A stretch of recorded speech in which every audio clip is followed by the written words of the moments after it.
যত মাজার তত বাবা, বাবা হলো বেসুমার। রেল লাইনে নেই রে মাজার, বাস লাইনে সব মাজার, ঠিক না? যত মাজার তত বাবা, বাবা হলো বেসুমার। রেল লাইনে নেই রে মাজার, বাস লাইনে সব মাজার। মোসে ঢেকেছে মুখ, কিসে? আরো জোরে বলে। মোসে ঢেকেছে মুখ, বুঝা যায় না কি কারবার।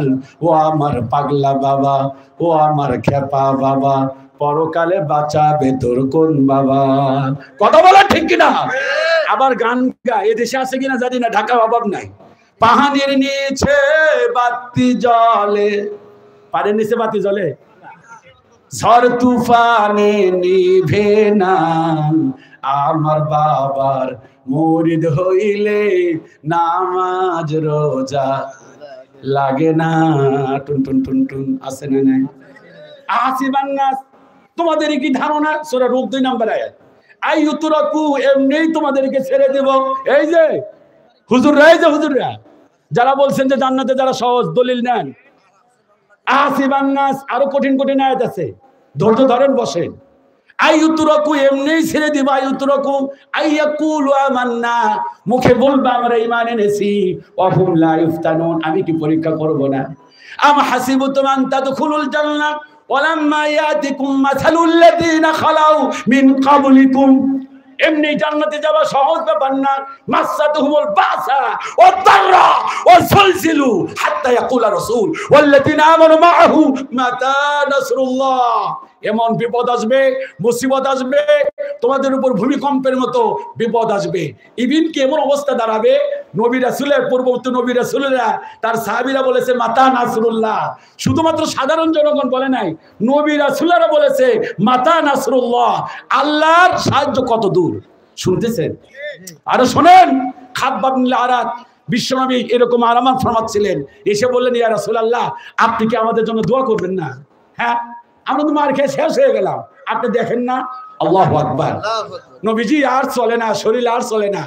নবীজি বললেন, শোনো গো খাব্বাব, তোমাদের উপরে কি জুলুম, পূর্ববর্তী উম্মতে ঈসা আলাইহিস সালাম তার উম্মতের উপর কি জুলুম হয়েছে। এরকম মাটি খনন করা হয়েছে, ধাক্কা দিয়ে ফেলে দেওয়া হয়েছে, লোহার চিরুনি আনা হয়েছে, মাথার মধ্যে লোহার চিরুনি দিয়া তার শরীরের চামড়াগুলো আলাদা করা হয়েছে। আল্লাহর কসম করে বলে খাব্বাব, এরপরেও তাদেরকে দিন থেকে এক চুল আলাদা করা যায় নাই।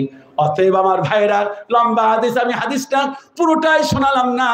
নবীজি বলেছেন শোনো গো, এমন এক জামানায় আসবে, আমার দিকে তাকাতে হবে, আমার দিকে তাকান। আল্লাহর নবী বললেন এমন এক জামানা আসবে, বুখারীর বর্ণনা, তোমরা যেমন খাবার খাও, খাবার যেমন খাও, খাবার খাও, আরে এমন এক জামানা আসবে, খাবার যেভাবে তোমরা খাও, আমার মুসলমানদেরকে, আমার উম্মতদেরকে বিধর্মীরা এরকম টেনে টেনে খাবে। ঠিক?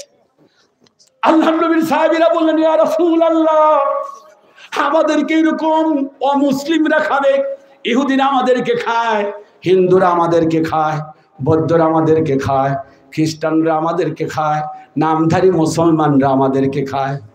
আপনি বললেন যে দেশ স্বাধীন হয়েছে, ঘোড়ার ডিম স্বাধীন হয়েছে, কিসের স্বাধীন হয়েছে? আমি তো, আমার মোবাইলটা বন্ধ হয়েছে।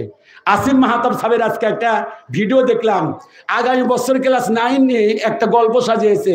এই গল্পের মধ্যে সাজানো হয়েছে, ওটা কি কয় আমি তো বলতে পারবো, জীবনের শরীরে বলবো না, আমি বলতে পারবো না, আমার মা বাবা এটা শিক্ষাই দেয় নাই। না না, খয়াকার খান ন কশকার কি র ময়াকার মা গসর কি, আমি, আমার মা বাবা শিক্ষা দেয় নাই। এই গল্প, এই বকা দিয়ে, অর্থাৎ খান কি মাগি, মহিলারা শুনবো, খান কি মাগি দিয়ে গল্প সাজানো হয়েছে 2025 সালে। আসিম মাহাতিব স্যার এটা নিয়ে খুব কঠিন একটা প্রতিবাদ করেছে। আর আপনি তো বললেন যে স্বাধীন হয়ে গেছে, যে অবস্থা দাঁড়িয়েছিল 15 বছর, মনে করবেন আগামীতে জালেমরা আমাদেরকে এইভাবে খেতে চাইবে, কিন্তু আমাদেরকে সজাগ এবং সচেতন হতে হবে। আল্লাহর নবী বললেন যে এমন এক জামানা আসবে, খাবার যেভাবে তোমরা খাও, আমার উম্মতদেরকে ইহুদি, খ্রিস্টান, বৌদ্ধ, নাসারা তারা এরকম করে খাবে। আল্লাহর নবীর সাহাবী কেঁদে কেঁদে বললেন ইয়া রাসূলুল্লাহ, এই অবস্থা যখন দাঁড়াবে আমরা কি সংখ্যায় কম থাকবো? বললেন না, সংখ্যায় কম থাকবা না। বললেন ইয়া রাসূলুল্লাহ, তাহলে আমাদেরকে খাবে কেন? কয় খাবে হলে একটাই কারণ, দুনিয়ার লোভ, দুনিয়ার লালসা। তোমরা এমন ভাবে মত্ত হয়ে পড়বে যার ফলশ্রুতিতে